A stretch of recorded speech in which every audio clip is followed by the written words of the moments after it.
atau menerima penawaran kerja, offering. Bisa ditawarkan, Anda mau bekerja di pabrik, mau ya tanda tangan. Saya bersedia bekerja. Nah, itu udah jadi dasar yang paling minimal. Dengan bekerja sebagai A, operator, B, administrasi kantor, apalah terserah. Dengan tugas ini, dengan gaji sekian, gitu. Dengan ketentuan-ketentuan ini. Gitu. Jadi ada minimal saya bersedia bekerja. Gitu. Itu yang paling minimal banget. Selembar aja. Gitu. Ya. PT H, ya, menyatakan Anda bersedia bekerja. Apakah bersedia? Ya, ya udah tanda tangan. Gaji sekian, ya bersedia. Begitu. Tugas ini, ya bersedia. Itu aja minimal itu. Minimal banget itu. Jangan tidak ada. Nanti ditanya, kenapa kamu bekerja? Biasa dipaksa kerja nih. Itu dia. Nah, itu. Tanpa ancaman hukuman. Hukuman di situ pun jangan ada ancaman-ancaman yang sifatnya tidak logis ya gitu. Jika Anda tidak masuk kerja seminggu, harus bayar. Tidak boleh sebenarnya. Jika Anda telat, harus bayar. Itu kan ancaman hukuman. Itu tidak boleh. Intinya sih ini bahwa kita bekerja itu memang karena mau, bukan karena dipaksa gitu aja sih. Atau karena wajib gitu. Tidak ada praktek-praktek berikut. Nah, ini saya kira juga tidak adalah bukti-bukti yang menjurus ke sini. Kekerasan fisik dan kekerasan seksual. Kekerasan fisik saya kira sekarang udah sulit ya, walaupun ada aja. Ya, ini saya nggak ngerti juga, pernah terjadi kemarin di Medan ya. Orang dipaksa untuk bekerja, kalau nggak dipukul gitu. Ya, ini kekerasannya kekerasan yang nyata gitu ya. Kerja terikat. Nah, ini ada beberapa tempat ya, tapi ini mungkin di Bapak tidak ada. Misal kerja minimal 2 tahun, jika resign sebelum 2 tahun ada ketentuan. Tuh. Anda kerja di sini ya minimal 2 tahun. Kalau nggak 2 tahun, Anda didenda. Nah, itu ada 1-2 perusahaan pernah saya temuin ya, itu nggak boleh. Ya kalau dia 1 tahun atau 3 bulan nggak betah ya keluar aja gitu, nggak ada ketentuan.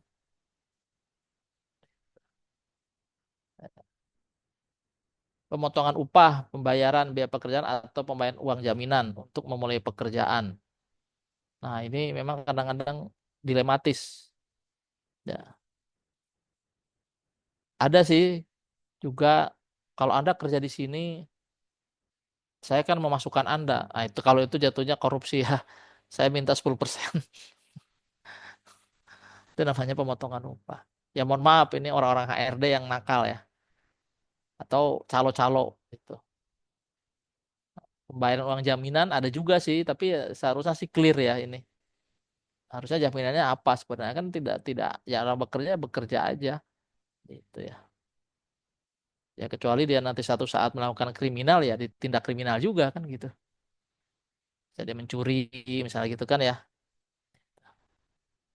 Batasan mobilitas gerakan. Nah, ini misalnya jam jam istirahat tidak boleh gitu ya, atau berdiri aja nggak boleh. Kamu kan kerja kamu ngetik harus duduk terus. Penyimpanan paspor, dokumen identitas.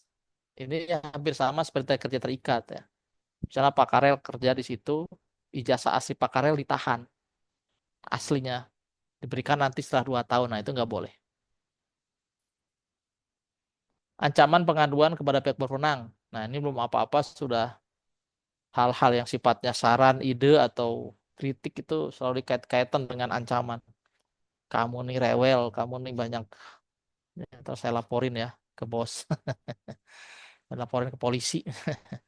Nah, ini saya kira indikasi-indikasi ini tidak terjadi di Bapak ya. Saya yakin kalau di daerah-daerah yang sudah di wilayah kota itu nggak terjadi lah. Ya, ya ini standar ini kan standar internasional ya. Mungkin saja terjadi di negara lain ya. Tapi saya kira di Indonesia ini harusnya Kecil kemungkinan lah. Kecil kemungkinan disengaja. Terjadi karena tidak disengaja. Misalnya kekerasan fisik, kayak saking sudah jengkel ya kan gitu ya. Kita misalnya saya mandor misalnya.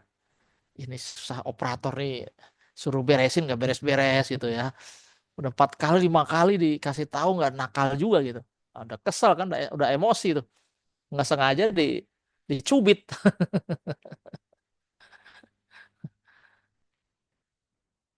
Atau jaminan tuh ya, udah kerja di gudang hilang terus barang gudang itu. Nah, itu gimana tuh? Masa pencuri ada tiap bulan? Nah, jangan-jangan dia yang ngutil kan kira-kira begitu ya. Nah, itu ada yang jaminan. Kamu kerja di sini nyimpen uang 1 juta deh. Gitu. Buat apa, Pak? Ini barang hilang terus. Siapa yang nyuri coba? Nah, akhirnya ternyata nggak ada tuh sekarang barang hilang lagi. Nah, kan susah ngebuktiinnya gitu kan. Dituduh nggak bisa, nggak ada bukti. Nah, itu ada juga yang tadi jaminan. Tapi ya sebenarnya nggak boleh juga sih. Nggak boleh juga sebenarnya. Ya, mudah-mudahan tidak ada lah. Ini sebagai contoh-contoh yang tidak boleh dijadikan acuan ya.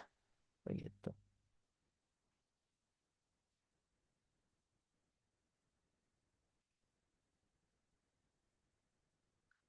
Nah, berikutnya tidak ada diskriminasi, baik pekerjaan ataupun jabatan. Apa diskriminasi itu perlakuan tidak sama, perlakuan berdasarkan suku, agama, ras, jenis kelamin, golongan, umur, asal, dan kelompok. Jadi loker misalnya khusus wanita, nah itu salah itu. Itu belum apa sudah mendahulukan wanita dibandingin laki-laki. Itu juga salah sebenarnya. Karena perlakuan tidak sama. Job desk atau standar kompetensi menyebut secara diskriminasi gitu. Jadi menyebut gender. Syarat jabatan manajer laki-laki, ya itu nggak boleh juga. Yang perempuan nggak bisa. Jadi coba dicek di loker jangan sampai ada menyebut suku, agama, ras, jenis kelamin, golongan. Golongan tuh ya sebenarnya sih ya kadang-kadang ada juga menyebut dari Universitas A B C D F. Nah itu nggak boleh juga sebenarnya. Iya. Kalau dibilang ya Pak, tapi dari lulusan ini, ya iya itu realitas memang ya kita akui juga gitu. Lulusan A B C D F dengan lulusan ini beda. Iya. Tapi belum apa-apa sudah memfinalkan itu nggak boleh. Kan tetap aja ada lah di dalam sebuah kelompok itu ada yang hebatnya gitu kan, ada yang bedanya, ada itu. Umur juga tidak boleh. Ya, misalnya maksimal usia 40. Memang kenapa usia 40? Tuh. Kemarin kan banyak tuh yang mengeluh kan, yang PHK-PHK. Ini kita tahun depan main PHK juga. Mudah-mudahan jangan lah, aduh repot lah. Dia PHK usia 35. Sementara loker selalu meminta usia maksimal 30. Kan kasihan tuh. Sebenarnya itu tuh sudah diskriminatif gitu. Memang usia ada menunjukkan batas fisik, tapi kan tidak semua pekerjaan perlu fisik kan. Tuh. Asal, no, itu asal. Harus orang Semarang. Nah, itu nggak bisa begitu juga. Untuk kelompok, tadi kelompok bersama lah. Harus benderanya merah, benderanya kuning. Jadi ini tidak boleh disebut di dalam jabatan atau dalam promosi atau dalam lowongan kerja ya. Jadi ya kita ini diciptakan sama yang menciptakan ya, Tuhan yang Maha Kuasa, kita juga bingung. Tahu-tahu jadi laki-laki aja itu. Nggak ada waktu itu checklist suruh milih ya. Makanya nggak bisa kita menyebut laki-laki lebih hebat dari perempuan atau perempuan lebih hebat dari laki-laki, nggak bisa juga. Hanya memang secara physically ya berbeda kan gitu. Tapi secara kemampuan belum tentu. Mungkin saya kalau dibandingin pengangkat besi perempuan, saya juga nggak bisa angkat besi kan. Nah ini dan dalam pekerjaan dan dalam jabatan. Nah, jadi jabatan pun tidak boleh milih-milih karena ini ya. Jabatan tuh diberikan karena memang kompeten ya, karena keahlian. Keahlian itu karena ilmunya, karena pengetahuan, karena keterampilan. dan pengalamannya. Gitu.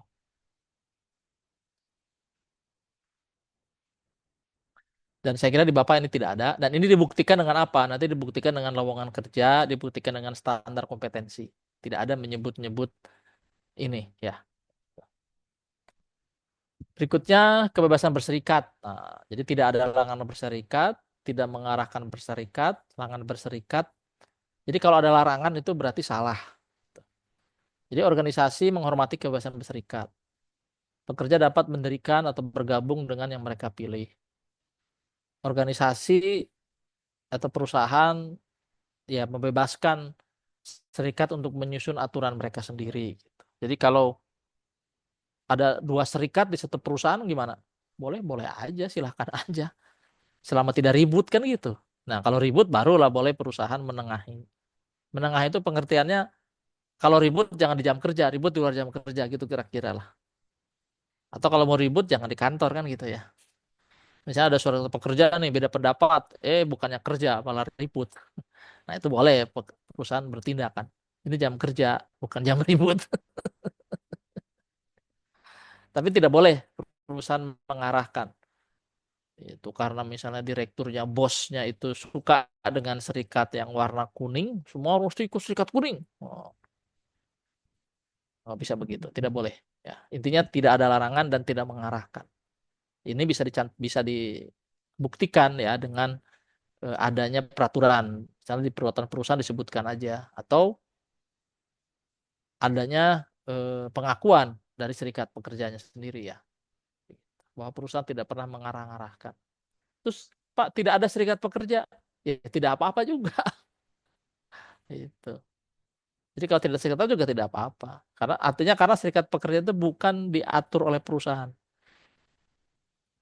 Misalnya di perusahaan Bapak 300, Pak mereka nggak mau bikin, ya sudah kalau nggak mau bikin. Itu. Ya. Tapi kalau Pak mereka mau bikin, ya silakan juga bikin begitu. Jadi jangan sampai tidak ada serikat itu bukan berarti salah, bukan ya. Ya mungkin di antara merekanya belum mau kan gitu. Jadi misalnya perusahaan ini nggak ada nih, ayo kita bikin aja. Nah itu perusahaan salah juga, itu namanya mengarahkan. Padahal tidak boleh mengarahkan. Saya kira itu ya menghormati hak pekerja untuk kegiatan-kegiatan berkumpul berserikat ya selama tidak kriminal ya. Misalnya apa kita setiap hari Sabtu ngumpul di aula untuk olahraga, nah, itu boleh kan gitu. Jadi untuk terlibat kegiatan-kegiatan yang sah silahkan aja. Pak, saya tiap hari Minggu ngumpul di perusahaan untuk main volley, ya silahkan aja gitu ya. Tidak melarang. Organisasi bernegosiasi dengan pekerja. Nah, ini kalau organisasi pekerja bernegosiasi dengan etikat baik tentunya ya. Kemudian jika ada perjanjian bersama itu dilaksanakan.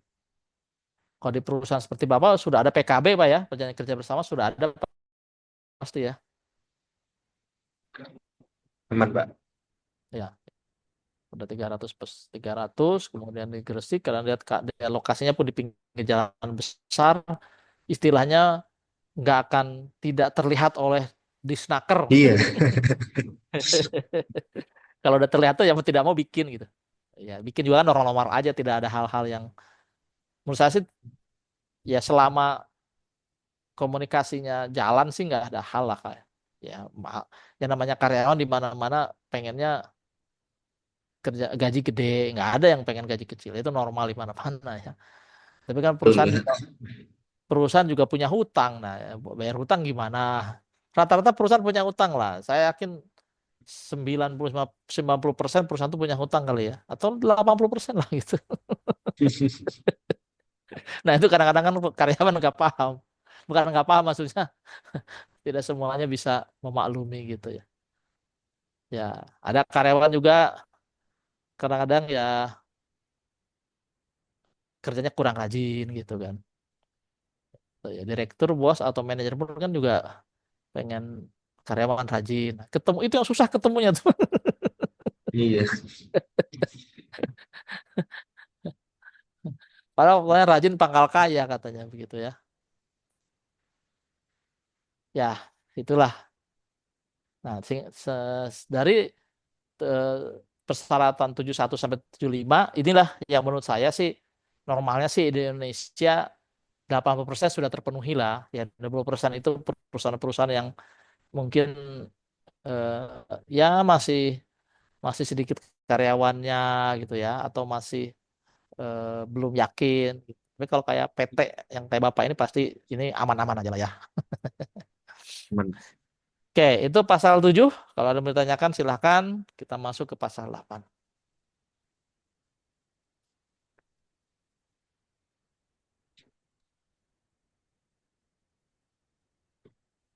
Ini bagian 2 pasal 8 tentang kelompok produk dan tentang sistem kontrol. Ini pasti sudah ada.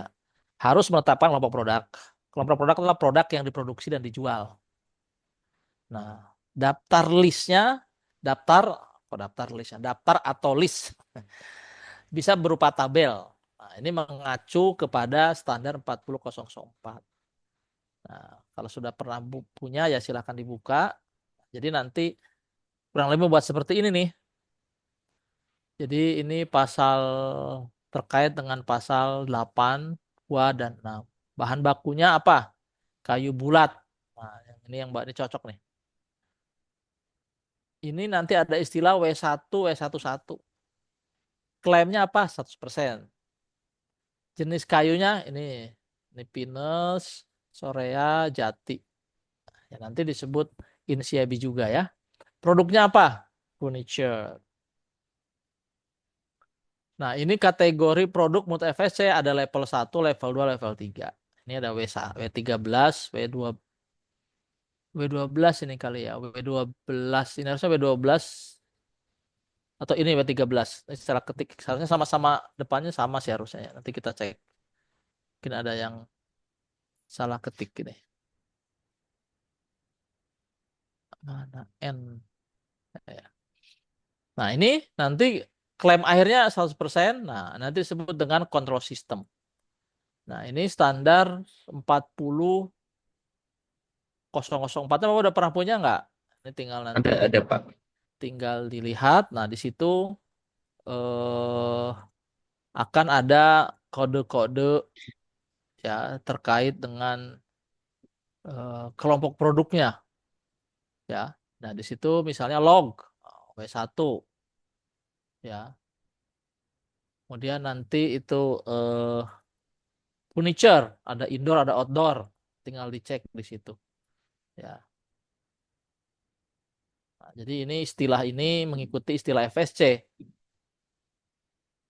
Nah, ini standarnya FSC Product Classification.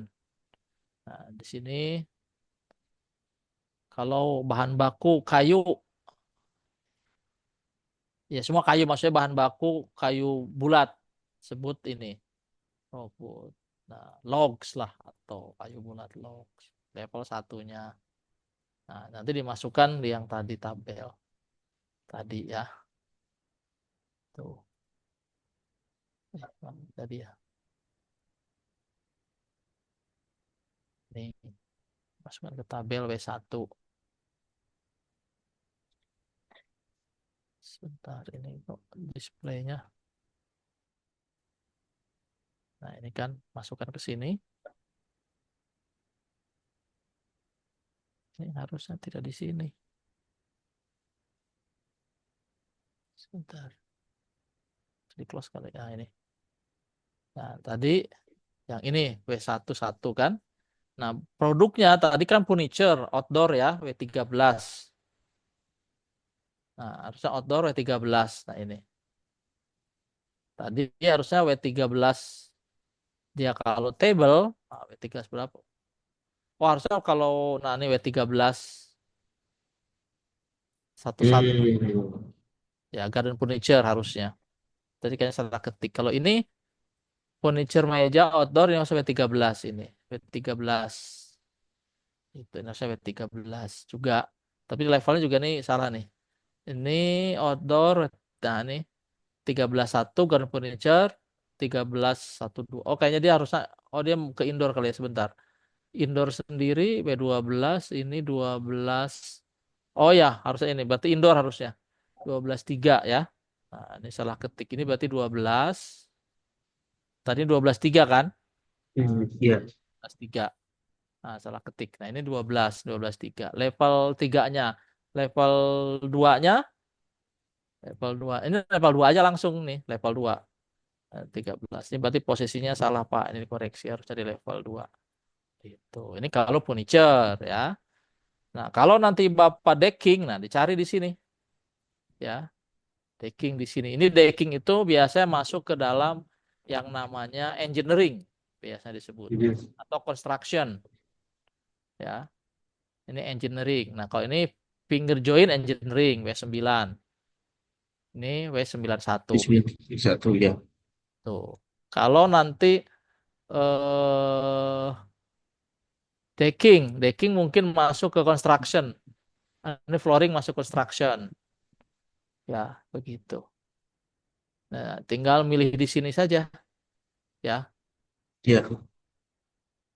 Decking masuk apa di Bapak ya? Bentar, decking masuk apa ya? Ah, apa Pak?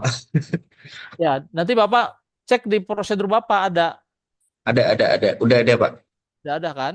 Udah ada. Flooring, flooring, molding. Kayaknya masuk flooring sih, decking tuh. Decking itu masuk ke flooring, Pak. Itu Pak. Masuk ke sini. Flooring itu bisa masuk ke sini. Decking itu bisa masuk ke sini. Nah, itu ya cara mengisi atau menentukan kelompok produk. Nah, berikutnya menentukan sistem kontrol. Nah, sistem kontrol ini untuk mengatur status klaim. Nah, kalau di Bapak, kalau 100% itu otomatis transfer sistem, nggak ada pilihan lain. Mengapa Oke. begitu? Ya, karena itu adalah ketentuannya. Ya, ini contoh lain. Nah, transfer sistem tuh seperti ini. Penjelasan singkatnya, penjelasan rincinya ada di lampiran standar. Jadi, transfer sistem itu tanpa perhitungan, tanpa perkalian. Kalau percentage ada perhitungan perkalian, kredit ada perhitungan perkalian. Nah, dalam dunia perencanaan produksi, transfer system paling mudah. Contohnya bahan bakunya 100%. Maka langsung aja produk karyanya 100%. Bahan bakunya recycle, produknya langsung recycle. Hmm.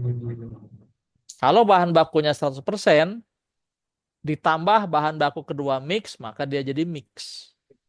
Otomatis gitu. Istilahnya ini sudah ketentuan lah, sudah rumusan dari FSC-nya lah begitu ya. Tidak perlu dihitung-hitung lagi. Kalau bahan bakunya 100%, ditambah bahan bakunya dengan mix dan bahan baku recycle, ini jatuhnya menjadi mix. Ini ketentuan dari FSC lah. Nah, ini ada di tabel D di standar FSC ya. Kalau Bapak buka standar aslinya FSC itu ada namanya tabel D. Nah, tabel D yang menunjukkan kemungkinan kombinasi-kombinasi ya menggunakan sistem transfer. Nah, jadi misalnya bahan bakunya ada dua, ini yang horizontal ya kanan, ini yang vertikal. Bahan baku 100% digabung dengan 100% jadinya 100%. 100%. Jadi membacanya begitu. Vertikal plus horizontal pertemuannya ini. Apa menyebutnya dulu ini waktu itu zaman mahasiswa X1 Y1 ya. Ya. Itu apa Cartesius apa namanya itu. Nah, kalau bahan bakunya FSC mix digabung dengan FSC 100%, ketemunya ini FSC Fix. mix. Membacanya begitu. Kalau bahan bakunya kombinasi. Kalau Bapak kan tidak kombinasi. Ya, tidak kombinasi. Kalau bahan bakunya recycle, nah, digabung dengan 100%. Jadi mix. Gitu, Pak. Ya. Nah, kalau bahan bakunya control wood digabung dengan 100% jadi control wood. Jadi turun turun apa ya? Turun level gitu. Ya, kalau pakai transfer system. Tapi bisa saja jadi mix, tapi itu nanti menggunakan percentage. Ada hitung, ada perkalian. Gitu. Ya. Ini kalau transfer system. Memang transfer system untuk penggabungan dengan yang lain kesannya rugi, Pak. 100% langsung jadi control wood. Kalau Hmm. dengan control wood, ini kesannya rugi. Itu. 100% dengan mix jadi mix. Wah, ya, tapi dengan mix masih mending lah. Gitu. Tapi yang paling rugi jadi control wood ini. Nah, inilah tabelnya. Jadi pilihannya seperti itu. Kalau kita menggunakan percentage, ada perhitungan, ada perkaliannya. Gitu, Pak. Nah, itu di lampiran D, itu penjelasan kalau langsung tanpa perkalian. Nah, di lampiran standar berikutnya, di lampiran berapa nih? Saya lupa, lampiran 2, lampiran 3 ya. Ada contoh-contoh aplikasi control system. Nah, kalau ini hanya satu bahan baku, single input material. Jadi kalau materialnya cuma satu aja. Tadi misalnya efek 100% kan? Ya hasilnya udah 100%. Gitu. Itu yang dilakukan sekarang di flooring, decking gitu misalnya. Atau di finger joint, ya kan? Udah, eligible for labeling. Itu boleh menggunakan label. Ini ada di lampiran. Nah, tapi kalau lebih dari dua, nah ini menggunakan tabel D itu. Ya, itu. Ya, bisa menggunakan tabel D. Langsung aja. Ini kan 100 dengan recycle, jadi mix. Menggunakan tabel. Ya. Kombinasi dua atau lebih menggunakan tabel di atas, Pak. Itulah transfer system. Jadi tidak ada perhitungan. Kalau kita menggunakan persentase, nah ini baru ada hitungan nih, Pak. Misalnya membuat, tapi kalau decking itu kan nggak ada sambungan ya, Iya, solid Pak. solid. Nah itu nggak Ada mungkin paling ada yang finger join, tapi kalau finger join di mix nggak ada sih Pak. dan tidak jadi decking kan? Iya, Ya, jadi flooring paling kan. iya. Flooring juga nanti kekuatannya kan menurun ya dari sisi kekuatan fisik mekanisnya. Sekarang misalnya membuat finger joint, nah ini kombinasi bisa. Atau buat meja, ini yang 100% ditambah mix, ditambah kontrol material. Nah ini kira-kira ininya. Jadi bahan bakunya 4 ya 4 yang 100%, 8 yang mix 70%, 4 yang kontrol material. Nah, kandungan certified FS-nya berapa? 60%. Dari mana? Ngitung ini. 4 kali 1, 8 kali 0,7, 4 kali 0. Kenapa 0? Ya kontrol material itu dari sisi konten kandungan tuh nggak diakui gitu. Nggak ada eh, pengaruhnya gitu. Jadi kalau istilah kita bikin roti ya antara gula dengan apa? Dengan coklat, kemudian ada gandum gitu kira-kira ya. Kemudian ada satu lagi katakanlah pewarna gitu ya. Nah, pewarna itu dari sisi rasa nggak ada artinya gitu. Dinolkan gitu kira-kira lah begitu. Nah, ini harus dibuat per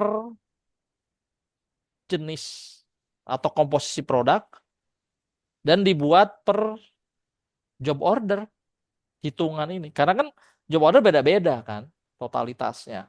Ada yang job order 1 kubik, 100 kubik, 1000 kubik. Atau sekarang nyebutnya 1 kontainer, 2 kontainer gitu kan. Jadi per job order dihitung ini seperti ini. Dan ini kalau untuk produk-produk molding nggak applicable gitu. Ya, ini untuk furniture, kertas yang sifatnya di setting, di assembly gitu. Kalau Bapak kan setting assembly-nya boleh dikatakan hanya di finger joint saja. Kesananya hanya amplas aja kan, finishingnya amplas sama potong aja ya. Iya, Nggak ada setting atau assembly kan gitu. nggak ada Pak.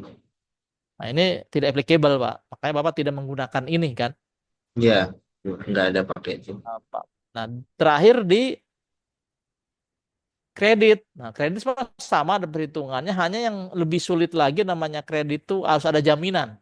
Sama kita kredit mobil, kredit motor, jaminannya apa? Jaminannya slip gaji, ya kan? Atau jaminannya barang lain lah. Nah, ini ada jaminan, ada stok minimal. Jadi kita tuh harus punya stok.